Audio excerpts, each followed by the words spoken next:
Hi, I'm Andrew with Investors Hub, and Wednesday is Clem's Day here on Investors Hub Market Vision. We're going to be talking to my boss, ADVFN CEO Clem Chambers, about non-fungible tokens, or NFTs. You might have been seeing them in the news recently. They're really big in the art world. They are digital certificates, basically, that verify that you own the original copy of something. But they can be used for things that aren't art. They could be tied to assets. So you can use them to verify that you own the contract to a house or a car or something like that. And then you can exchange that contract using the blockchain. And that might sound crazy to you, but Clem Chambers is going to give you some perspective on that, and maybe it won't sound so crazy. Please note that our videos are not designed to be direct investing advice. We're here to gather the perspective of different investors. Our channel and our content should just be one stop on the journey of trying to find out where to put your money. So, Clem, talk to us a little bit about non-fungible tokens and how they work and how they're verified.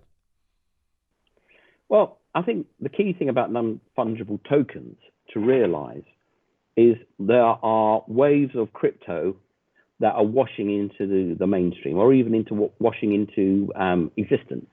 The first one was Bitcoin, which was a currency. And then came Ethereum, which was a currency with a computer attached to it. And then came DeFi, which is crypto with basically corporate structures attached to it and financial services attached to it.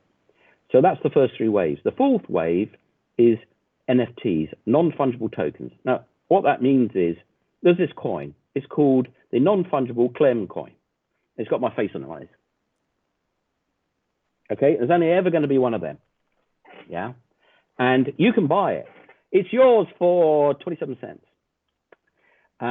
So you can go and buy this, and I can actually, Andrew can take a snapshot of me doing this and put it on a site like Rarible and sell it in editions of 1, 10, 100, 1,000, and can sell it for whatever price he likes. You can sell it for $100,000 or $5 million, and then his billionaire-esque girlfriend can then buy it off him and make him look good. And that is what a non-fungible token is. That picture is actually held on the blockchain, or a link to it somewhere else is held on the blockchain, and there can be only one. Now, if you imagine your deeds to your house could be held like that. So rather than going and filling out lots and lots of paperwork and doing all sorts of jiggery pokery and getting lawyers and all that sort of stuff, and it taking for ages and ages, and for the paperwork to come out wrong, and all that nightmare of paper chase, you could have your deeds to your house, or whatever you call them in America, your paperwork for your house could be held on the blockchain as a non-fungible token. And I could go on with my Bitcoin to a non-fungible token exchange and buy your house purely by putting it, my Bitcoin there, and buying the non-fungible token. And now I own your house. And just happen like that. Now I could do the same thing with copyright music. I could do the same thing with art. You know, remember that one? And you could do the same for animations. You could do the same thing for any digital media and or anything that can be locked to a digitized media. And that is what non-fungible tokens are all about. Now, initially, the easiest thing you could possibly do is draw a funny picture of a meme and sell it for some money. And people are buying that stuff because, you know, it's the young generation. They're digital natives, and they probably think it's funny. They might have made a lot of money on Ethereum and don't care about dollars and think it's really great to buy a Pepe the Frog for $200. Or you could be a great artist, and that artist could go, right, I've done 10 special drawings and I've released them as editions of one on Rarible, for example, which has its own token, which I own, and I made absolute killing on a few weeks back. I could go to Rarible and you can buy that, and you've got that artwork. And you might say, well, why would I buy a digital artwork? It's not the real thing, is it? But actually it is, because the artist made it, the artist touched it, and it's the only one. You can have a copy of it, but it's not the one that is the original. And you can say, well, that's weird. But it's not. It's the same with a painting. I've got a painting over there by a famous French impressionist, Marie Laurencin.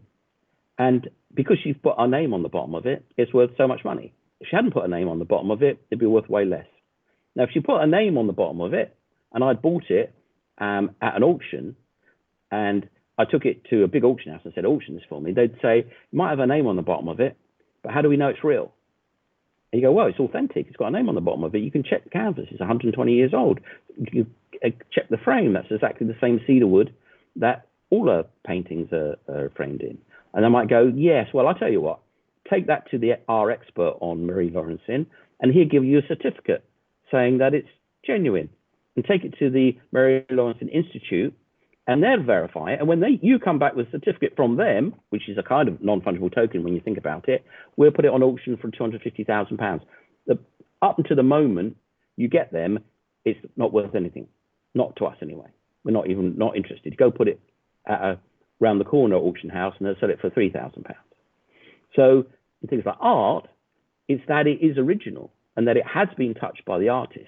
When you buy a print, if you buy a litho of a drawing, you might pay, I don't know, £2,000 for a Picasso.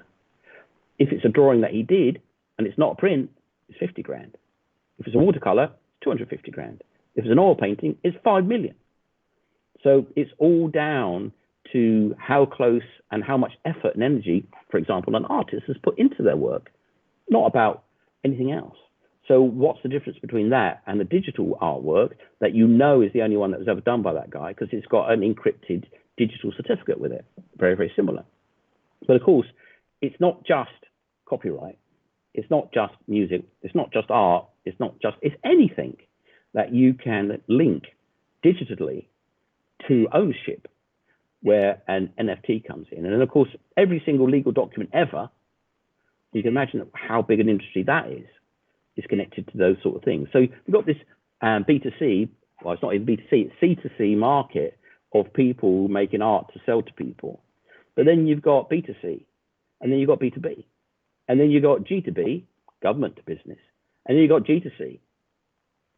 It's a huge, huge, huge market because once you plug an asset into your computer and your computer can deal with it, it can deal with it in exactly the same way as it can deal with any other operation in the physical world at much greater speed, at much less cost, and with much greater security.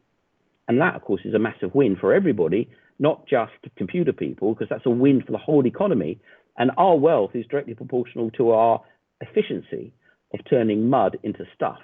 And this is yet another step forward with crypto that helps us take mud and turn it into stuff at the lowest possible price. It's just a way of doing things, paperwork mainly, incredibly efficiently, incredibly quickly, in an extremely secure manner.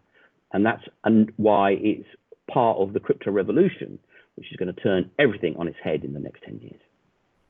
Thanks for watching. And you can follow us on Twitter at ihub_vision. If you like the content, please like and subscribe. It helps the channel grow. And I'll see you again soon.